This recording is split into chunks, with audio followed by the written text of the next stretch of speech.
This is Rangpur Times. আজকের আন্তর্জাতিক সংবাদে গাজায় আবারও ভয়াবহ আগ্রাসন চালিয়েছে ইসরায়েলি বাহিনী। নির্বিচার হামলায় একদিনেই প্রাণ হারিয়েছেন কমপক্ষে ৭১ জন ফিলিস্তিনি, আহত হয়েছেন আরও ২৫১ জন।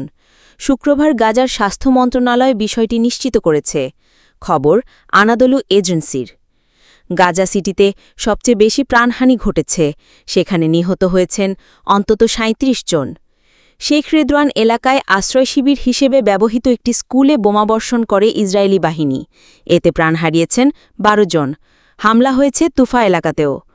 দক্ষিণের খান ইউনিসের একটি তাঁবুতে বোমাবর্ষণে নিহত হয়েছেন ৫ জন, তাদের মধ্যে ৪ জনই শিশু। একই সাথে মধ্য গাজার মাগাজি ক্যাম্প ও উত্তর গাজার জাবালিয়া এলাকাতেও চালানো হয়েছে ভয়াবহ হামলা।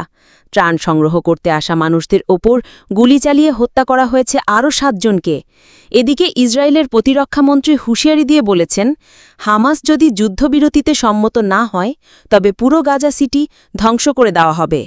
উল্লেখ্য, নভেম্বর ২০২৩ সালের পর থেকে এখন পর্যন্ত ইসরায়েলি হামলায় গাজা উপত্যকায় নিহত হয়েছেন অন্তত ৬২,২৬৩ জন ফিলিস্তিনি, আহত হয়েছেন আরও ১,৫৭,৩৬৫ জন। প্রতিদিনের সর্বশেষ আন্তর্জাতিক খবর পেতে আমাদের সাথে থাকুন। সাবস্ক্রাইব করুন রংপুর টাইমস।